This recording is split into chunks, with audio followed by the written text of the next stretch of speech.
الحمدللہ رب العالمین والصلاة والسلام علی سید الانبیاء والمرسلین نبینا محمد وعلی آلہ وصحبہ اجمعین، اما بعد۔ رب اشرح لی صدری ویسر لی امری واحلل عقدۃ من لسانی یفقہوا قولی۔ محترم ناظرین کرام،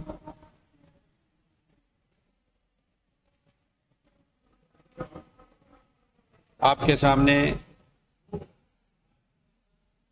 اخوان المسلمین جماعت کے بارے میں کچھ باتیں عرض کروں گا، خاص طور سے اس کی تاریخ اور ان کے کارناموں پر ریکارڈ کے انداز میں بیان کرنے کی کوشش کروں گا، کیونکہ اردو میڈیا کے اندر اخوان المسلمین کے بارے میں ہمیں وہ جانکاری نہیں مل پاتی ہے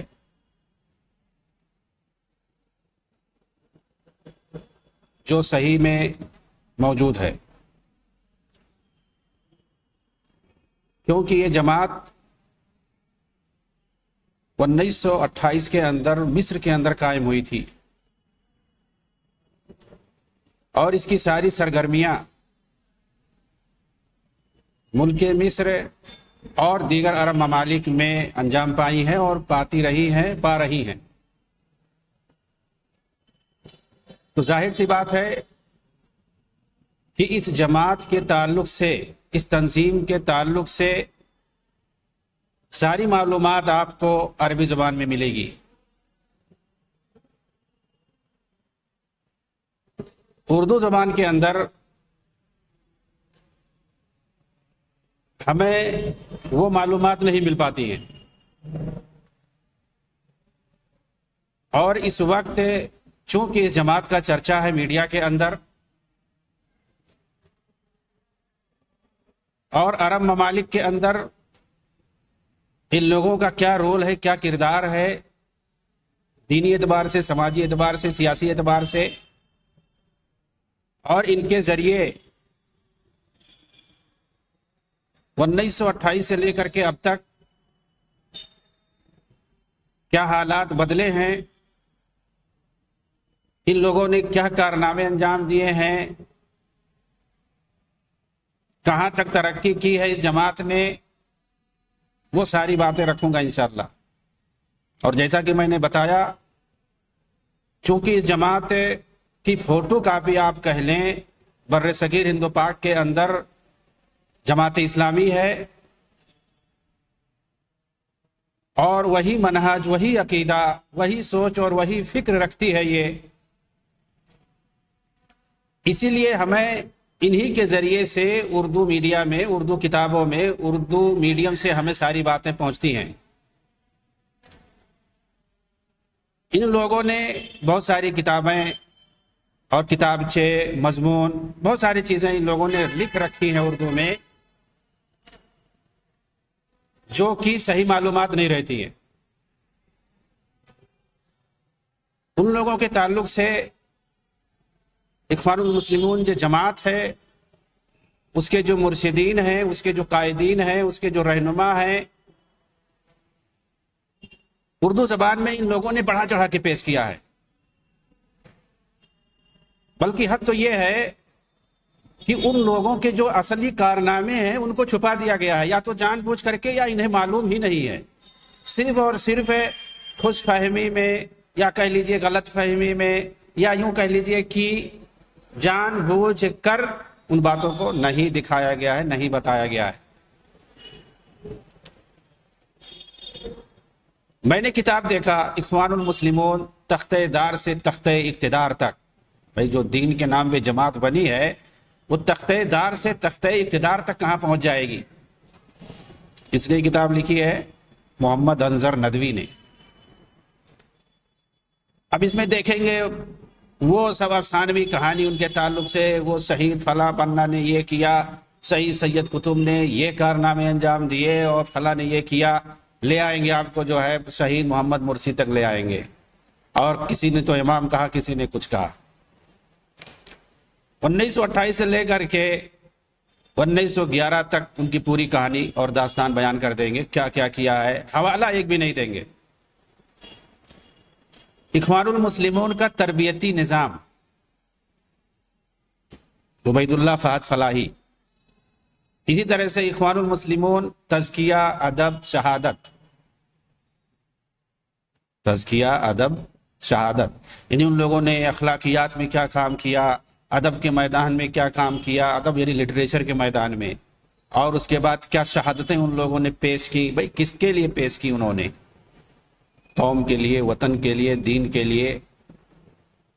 یہ پورا جو ہے تفصیل اردو میں بتایا جائے گا، ایسا لگے گا کہ مطلب یہ لوگ اخوان المسلمون کے اندر اس کے جو ارکان ہیں، اس کے جو مرشدین ہیں، اس کے جو رہنما ہیں، قائدین ہیں، لیڈران ہیں، مطلب ان لوگوں نے کتابوں میں ایسا پیش کر کے دکھایا ہے، ایسا لگے گا کہ بس صحابہ کرام کی ہی شخصیتیں جیسے تھی اس سے کم تو نہیں دکھتے ہیں یہ لوگ، پڑھنے سے ایسا لگتا ہے۔ اخوان المسلمون صبر و استقامت کا عظیم کارواں، عنوان دیکھ لیجئے، صبر و استقامت کا عظیم کارواں، الطاف جمیل شاہ ندوی۔ میں جو ہے اس کتاب سے ایک پیراگراف پیش کرتا ہوں، اس سے اندازہ ہوگا کہ مطلب کس طرح سے بڑھا چڑھا کے ان کے بارے میں پیش کیا گیا ہے۔ تاریخ گواہ ہے کہ اخوان المسلمون نے قربانیوں، جواں مردیوں، ایثار و استقامت کے لیے ایسے انمنٹ نکوس چھوڑے ہیں جن کی مثال عہد صحابہ کرام کے سوا پوری تاریخ اسلامی میں نظر نہیں آتی ہے۔ یہی وجہ ہے کہ 20ویں صدی کی نامور شخصیت مفکر اسلام سید ابو الحسن علی ندوی کو یہ کہنا پڑا کہ جسے اخوان سے محبت ہے اس کے ایمان میں کوئی شبہ نہیں، اور جسے اخوان سے بغض اور نفرت ہے اس کے نفاق میں کوئی شبہ نہیں۔ گویا کہ اخوان سے محبت یا نفرت موجودہ صدی میں ایمان اور نفاق کے درمیان حد فاصل ہے۔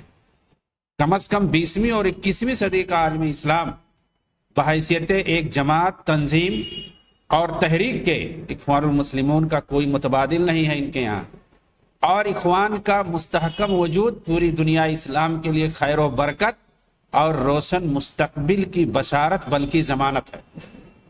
یہ ساری باتیں اس کتاب کے اندر لکھی ہوئی ہیں، جس سے آپ اندازہ لگا سکتے ہیں مطلب صحابہ سے تو کم ان کی حیثیت نہیں بتائی گئی ہے، کیونکہ یہ صحابہ کی پہچان ہے، صحابہ کی نشانی ہے، ان کی یہ حیثیت ہے کہ ان سے محبت ایمان کا حصہ ہے اور ان سے نفرت نفاق کا حصہ ہے۔ جو صحابہ سے محبت کرتے ہیں رسول اللہ صلی اللہ علیہ وسلم کے، تو ان کے ایمان کی گواہی دی جائے گی، اور جو ان سے نفرت کرتے ہیں ان کے نفاق کی گواہی دی جا سکتی ہے۔ اگر صحابہ سے کسی کو بغض ہے، صحابہ سے کسی کو اگر نفرت ہے، تو ہم کہہ سکتے ہیں کہ یہ منافق ہے اگر وہ اسلام کا دعویٰ کرتا ہے، تو یہ شیعہ ہے، یہ رافضی ہے، ہم کہہ سکتے ہیں۔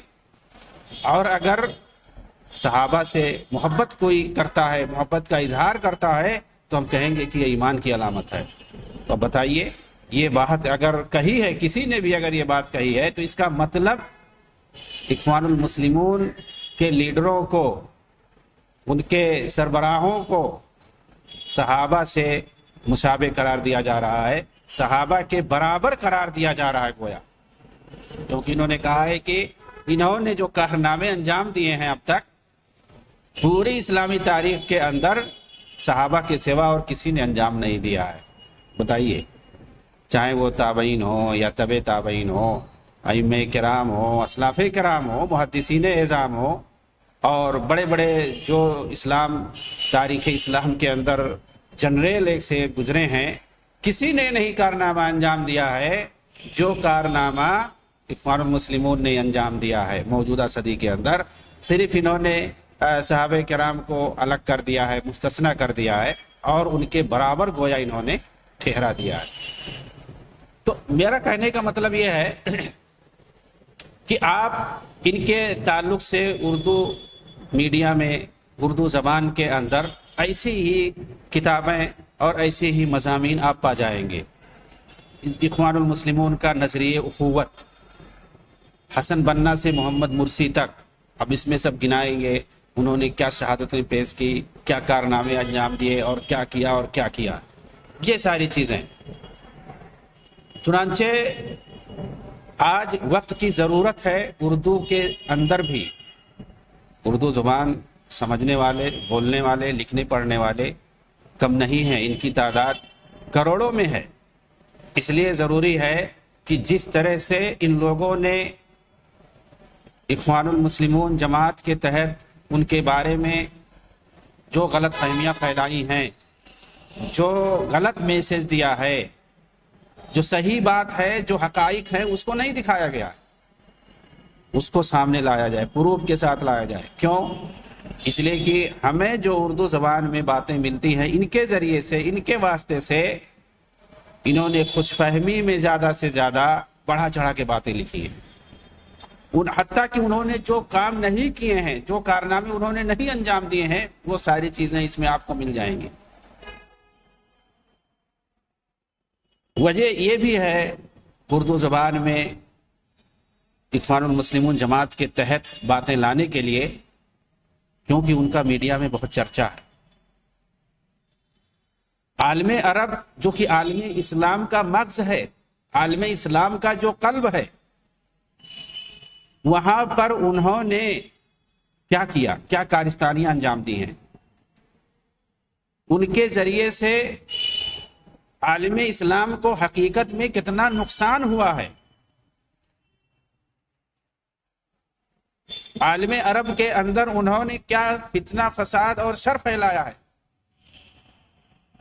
ہم بہت زیادہ پہلے نہیں جائیں گے، ایک چھوٹی سی مثال میں بتا دیتا ہوں۔ 2010، 11، 12 کے اندر عرب بہاریہ کے نام سے، عرب اسپرنگ کے نام سے، جس کو عرب فسادیہ ہم کہہ سکتے ہیں، انہی کے ذریعے سے جو فساد پھیلایا گیا، آج پورا عرب اس کو جھیل رہا ہے۔ عراق تباہ ہو گیا، شام تباہ ہو گیا، یمن تباہ ہو رہا ہے، مصر کو انہوں نے تباہی کے دہانے پر پہنچا دیا، لیبیا کو بالکل تباہ کر دیا۔ وہاں کے جو حکمران تھے، ان کے تعلق سے پہلے وہاں کے عوام میں غلط میسج پھیلایا، ان کو کافر اور طاغوت اور ظالم قرار دیا، اور پھر اس کے بعد دشمنان اسلام سے مدد لے کر کے، اور وہ چاہتے بھی یہی تھے کہ ان کی حکومت ختم ہو جائے۔ دشمنان اسلام، چاہے وہ امریکہ ہو، چاہے ناٹو ہو، ان لوگوں کی مداخلت سے ہر جگہ ان کی حکومتیں ختم ہوئی ہیں باقاعدہ۔ یہ لوگ چاہتے تھے کہ ان کی مدد سے ہم حکومتوں کو ختم کر دیں گے، اس کے بعد ہم حکومت قائم کر لیں گے۔ حالانکہ ان لوگوں کا، دشمنان اسلام کا، یہ مقصد نہیں تھا۔ ان کا مقصد یہ تھا کہ جو ابھی وہاں کی مضبوط فوج ہے، طاقت ہے، ایک مضبوط سول گورنمنٹ ہے، یہ کمزور ہو جائے، ختم ہو جائے، ملک تباہ ہو جائے، اس کے بعد کسی کی حکومت بنے یا نہ بنے۔ ان کا مقصد یہ تھا۔ آپ دیکھیے لیبیا کے اندر معمر قذافی، وہ کیسا بھی تھا، ظالم تھا یا جو بھی تھا، لیکن اس کے زمانے میں لیبیا کس قدر طاقتور تھا، آج بالکل تباہ ہو گیا۔ عراق صدام حسین کے زمانے میں کس قدر طاقتور تھا، آج تباہ ہو گیا۔ سیریا کے اندر حافظ اسد یا بشار اسد کتنا بھی ظالم اور کافر ہوں، لیکن ان کے زمانے میں جب تک لڑائی نہیں ہوئی تھی، مضبوط اور طاقتور وہاں کے لوگ امن و امان میں رہتے تھے، لیکن آدھی سے زیادہ آبادی آج تباہ ہو چکی ہے، ہجرت کرنے پر مجبور ہو گئی ہے، کیمپوں میں رہ رہی ہے، کتنے جو ہے بچے یتیم ہو گئے، عورتیں بیوہ ہو گئی ہیں۔ اگر ہم کہیں کہ 100 سال پیچھے چلے گئے اس عرب بحاریہ کے نام پر تو یہ کم نہیں ہوگا. اور وہاں کون مسلط ہوا ہے؟ رافضی شیعہ مسلط ہو گئے ہیں. یمن سے لے کر کے عراق اور سیریا اور لبنان تک سب انہی شیعوں کو مسلط کر دیا گیا ہے. یہ لوگ کیسی حکومت کر رہے ہیں؟ جو صحابہ کو کافر مانتے ہیں، قرآن کو جو محرف مانتے ہیں، امہات المومنین کو، مسلمانوں کی ماؤں کو جو گالیاں دیتے ہیں، وہ لوگ آج حکومت کر رہے ہیں ان سارے علاقوں پر، ان سارے ملکوں پر. اخوان المسلمون کے ذریعے مصر پر بھی انہی کو مسلط کرنے کی کوشش تھی. تو آپ اس ایک مثال کے ذریعے سے سمجھ سکتے ہیں کہ ان لوگوں نے کون سا کارنامہ انجام دیا ہے. میں بتاؤں، آپ اس جماعت کو نہ تو دینی جماعت کہہ سکتے ہیں، نہ تبلیغی جماعت کہہ سکتے ہیں، نہ سیاسی جماعت کہہ سکتے ہیں. یہ سب کا معجون مرکب ہے. اور اگر بتائیں مختصر طور پر تو یہ جماعت دین کے نام پر قائم ضرور ہوئی ہے، مگر اس کا مقصد تھا اقتدار حاصل کرنا، کرسی حاصل کرنا، سیادت حاصل کرنا. اس کے لیے جو کچھ بھی اسے کرنا پڑے. میں نے دکھا یہ کتاب آپ پڑھ لیجئے، تختہ دار سے تختہ اقتدار تک. اقتدار اور سیادت اور قیادت کے یہ لوگ بھوکے ہیں، لیکن استعمال کرتے ہیں دین کا نام اور حکام کو گالی دیتے ہیں. ان کا یہی کام ہے. اور یہ بھی سچ ہے، انہوں نے حکومت بھی کی ہے اور کر بھی رہے ہیں بہت سارے ملکوں میں. لیکن دین کے نام پر یہ لوگ لوگوں کو اپنی طرف مائل کرتے ہیں، لوگوں کی ہمدردیاں بٹورتے ہیں کہ ہم حکومت کے اندر آ جائیں گے تو شریعت نافذ کریں گے، حدود نافذ کریں گے، یہ کر دیں گے، وہ کر دیں گے. لیکن جب حکومت میں آتے ہیں تو اسی پارلیمنٹ کو یہ لوگ شارع اور قانون کی حیثیت دے دیتے ہیں. جو پہلے پارلیمنٹ وہاں چلے آ رہا تھا، وہاں جو پہلے سے پارلیمانی نظام چلا آ رہا تھا، اسی کو گلے لگا لیتے ہیں اور حدود و قصاص کا مذاق اڑاتے ہیں. دینی شریعت کے بارے میں کہتے ہیں کہ اس موجودہ دور میں اس کی کوئی گنجائش نہیں ہے. کب حکومت پانے کے بعد، کرسی پانے کے بعد ایسی باتیں کہتے ہیں. وہ چاہے مصر ہو، ان کی حکومت آ چکی ہے، محمد مرسی نے کیا ہے حکومت وہاں پر، اس کی ویڈیو موجود ہے، آپ دیکھ سکتے ہیں کس طرح سے مذاق اڑایا ہے. اور جب حکومت مل گئی اس کے بعد کچھ نہیں کیا.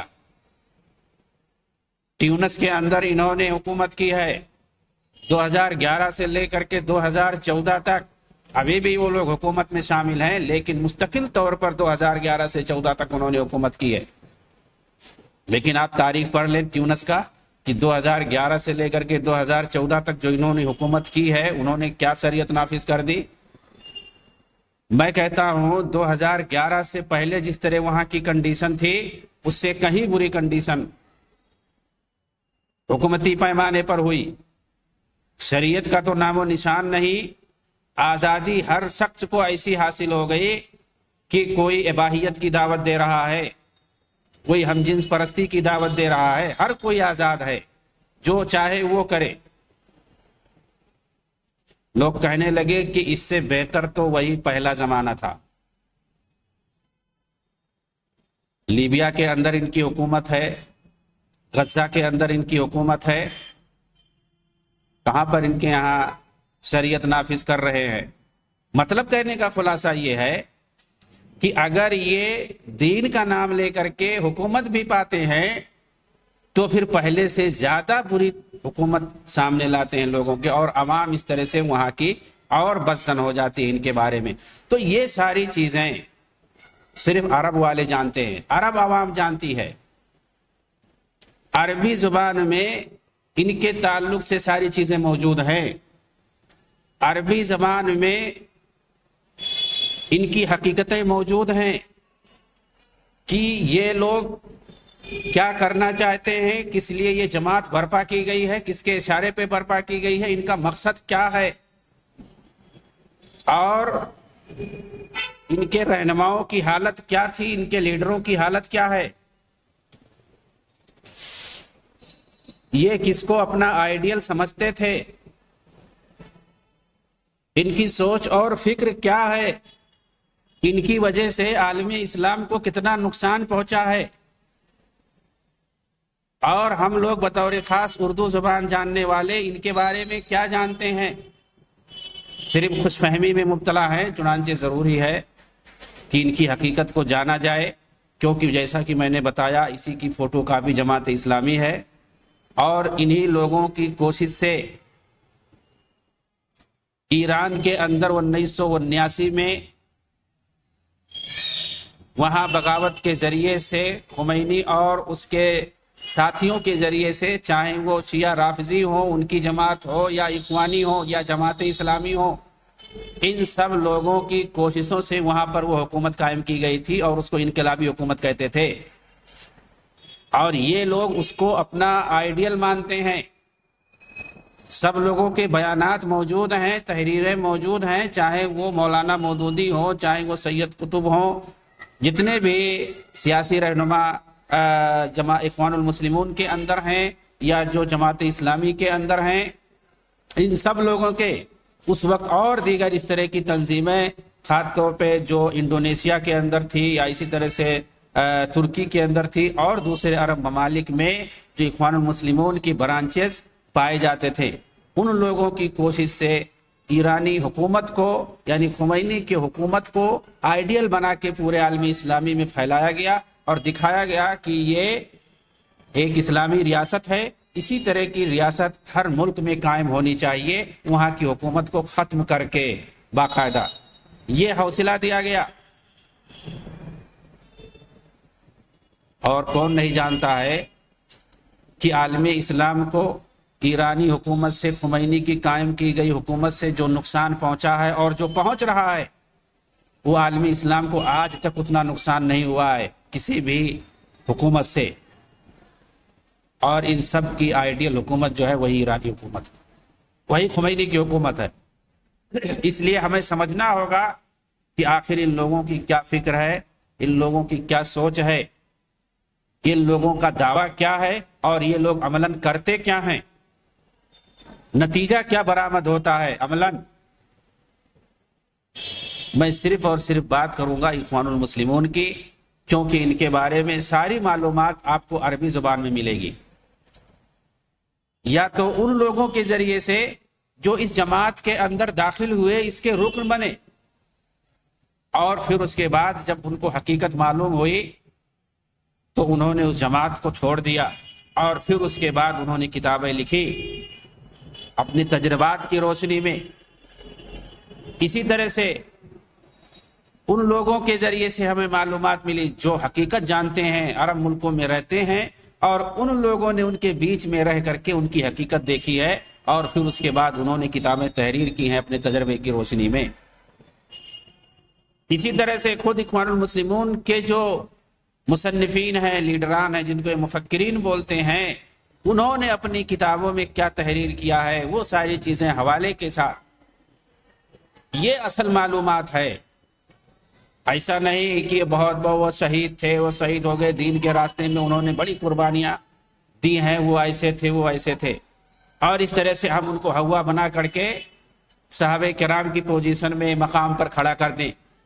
ایسا نہیں ہوتا ہے، ضروری ہے کہ ان کی حقیقت کو دکھایا جائے۔ کتابیں ہیں، تحریریں ہیں، اخبارات ہیں، ان کی حتیٰ کی ویڈیوز ہیں، سب آڈیوز ہیں، آواز ان کی ہے، ان کی تصویریں ہیں، ساری چیزیں حقائق موجود ہیں، آپ دیکھنا چاہیں تو دیکھ سکتے ہیں۔ یہ میڈیا کا دور ہے، اس میں کوئی چیز ڈھکی اور چھپی نہیں رہ گئی ہے، اور یہ لوگ دور حاضر کے ہیں، کوئی قدیم زمانے کے نہیں ہیں۔ 1928، 1949 اور 50، 1949 میں حسن بنا کا انتقال ہوا، 1966 کے اندر سید قطب کا انتقال ہوا، تو یہ 1949 ہو، 1966 ہو، 1975 ہو، 1990 ہو، 2011 ہو، یہ عصر حاضر ہے، دور حاضر ہے۔ ساری چیزیں آن دی ریکارڈ موجود ہیں، کچھ آڈیو کی شکل میں، کچھ ویڈیو کی شکل میں، تحریریں ان کی ہیں، اور اس جماعت کے اندر جو داخل ہوئے اور پھر اس کے بعد کیسے نکلے۔ تو انشاءاللہ ان سب کے بارے میں پوری معلومات بتائی جائے گی کہ ان کے افکار کیا ہیں، ان کے نظریات کیا ہیں، ان کے عقائد کیسے ہیں، کن کن لوگوں سے ان کے تعلقات ہیں، یہودیوں سے کس طرح کے ان کے تعلقات ہیں، عیسائیوں سے تعلقات ان کے کس طرح سے ہیں، اور سب سے زیادہ شیعہ رافضیوں سے ان کے تعلقات کس طرح سے ہیں، اور انہوں نے کیسی کیسی تنظیمیں بنائیں شیعوں کے ساتھ، رافضیوں کے ساتھ مل کر کے، حسن بننا ہی کے زمانے سے، کہ دونوں مل کر کے کیسے عالم اسلام کو اپنے مٹھی میں لیا جائے۔ شیعوں کے ساتھ مل کر کے التقریب بین الشیعہ والسنہ کے نام سے ان لوگوں نے باقاعدہ تنظیم بنائی، جماعت بنائی، کہ دونوں ایک ساتھ مل کر کے عالم اسلام پر حکومت کرنا ہے، اور کیسے مسلمانوں کو بیوقوف بنانا ہے۔ بھلا آگ اور پانی کبھی اکٹھا ہو سکتے ہیں؟ کبھی نہیں اکٹھا ہو سکتے ہیں۔ تو یہ لوگ بظاہر ایسا دکھاتے تھے عوام کے سامنے، اور کہتے تھے بھائی ہم بھی تو ایک خدا کو مانتے ہیں، ہم بھی تو ایک رسول کو مانتے ہیں، ہم بھی تو کلمہ پڑھتے ہیں، وہ بھی کلمہ پڑھتے ہیں، تو اختلاف کہاں ہے؟ یہ صحابہ کو گالی دینا، دوسرا موقف رکھنا امہات المومنین کے تعلق سے، اور دوسری چیزیں ہیں، یہ سب جانبی ہیں۔ آپ دیکھیں گے اس جماعت کے اندر میں جو بات بولتا ہوں اس کا ہر ایک بات کا میں آپ کو پروف دے سکتا ہوں۔ ان کی جماعت کے اندر آپ کو شیعہ بھی ملیں گے، اور بہت کثیر تعداد میں ملیں گے، عراق کے اندر، سیریا کے اندر، ایران کے اندر، یمن کے اندر، سوڈان کے اندر، مصر کے اندر، لبنان کے اندر، اردن کے اندر، فلسطین کے اندر، اور اس کے علاوہ جہاں جہاں ان لوگوں نے اپنی جماعت قائم کی ہے ہر جگہ شیعہ ملیں گے۔ کہیں کہیں تو وہ لوگ بڑے بڑے پوسٹوں پر ہیں ان کی جماعت کے اندر۔ اس جماعت کے اندر آپ کو عیسائی ملیں گے۔ یہ لوگ عیسائیوں کو تو عہدے بھی دیتے ہیں۔ مصر کے اندر جو حکومت قائم ہوئی تھی محمد مرسی کی، اس کا جو نائب صدر تھا عیسائی تھا۔ یہ لوگ یہودیوں کو بھی اپنی جماعت میں رکھتے ہیں۔ ٹیونس کے اندر ان کی جب حکومت تھی، ان کا ایک وزیر یہودی تھا، تو یہودیوں کو بھی یہ لوگ اب جماعت قائم کرتے ہیں، جو سیاسی جماعت ہوتی ہے اس میں لڑاتے ہیں، اپنی جماعت کی طرف سے کھڑا کرتے ہیں۔ عورتوں کی ایک اچھی خاصی بھیڑ اپنے ساتھ رکھتے ہیں، نوجوان عورتوں کو، ان کو داعیات کے نام سے جانتے ہیں، داعیات بولتے ہیں، اخوانیات بولتے ہیں، اور بہت سارا کام ان کے ذریعے سے یہ لوگ لیتے ہیں۔ تو اس طرح سے چونچوں کا مربع ہے یہ جماعت۔ تو ایسی جماعت کو آپ کیا کہہ سکتے ہیں؟ خالص اسلامی جماعت کہہ سکتے ہیں اس کو؟ صحابہ سے اس کو جو ہے مشابہ قرار دے سکتے ہیں؟ یہودیوں کے ساتھ، عیسائیوں کے ساتھ، شیعوں اور رافضیوں کے ساتھ مل کر کے کون سا کام یہ لوگ کریں گے؟ التقریب بین الشیعہ والسنہ جماعت تنظیم قائم کر کے ایسا کہیں ہو سکتا ہے کہ ایک ہی صف میں کھڑے ہو کر کے ایک آدمی صحابہ کو گالی بھی دے، اور ایک آدمی صحابہ سے محبت کرے، ایک آدمی صحابہ کو مرتد اور کافر کہے، اور ایک آدمی ان کو سب سے اعلیٰ کوالٹی کا مسلمان سمجھے؟ ایسا مسلمان جو آئیڈیل مانے جاتے ہیں، قرآن میں جن کی گواہی دی گئی ہے رضی اللہ عنہم ورضوا عنہ، جن کے بارے میں کہا گیا ہے فَإِنْ آمَنُوا بِمِثْلِ مَا آمَنْتُمْ بِهِ فَقَدْ اهْتَدَوْا، ان کو ایمان اور ہدایت کا معیار قرار دیا گیا ہے کہ اگر ویسے ہی ایمان لاؤ گے جیسے صحابہ کا ایمان تھا تب تو ہدایت پر ہو، نہیں تو ہدایت پر نہیں ہو۔ اور وہ شیعہ اور رافضی جو صحابہ کو مرتد اور کافر مانتے ہیں، معیار تو دور کی بات، ان لوگوں کے ساتھ مل کر کے یہ لوگ کیسا کام کریں گے؟ کون سا دین کا کام کریں گے؟ اور کیوں ان کو جو ہے ہم صحابہ کے پوزیشن میں لا کے کھڑا کر رہے ہیں؟ یہ ہے اصل مسئلہ۔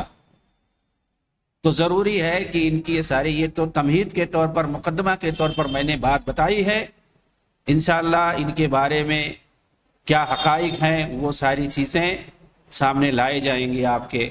وآخر دعوانا ان الحمد للہ رب العالمین۔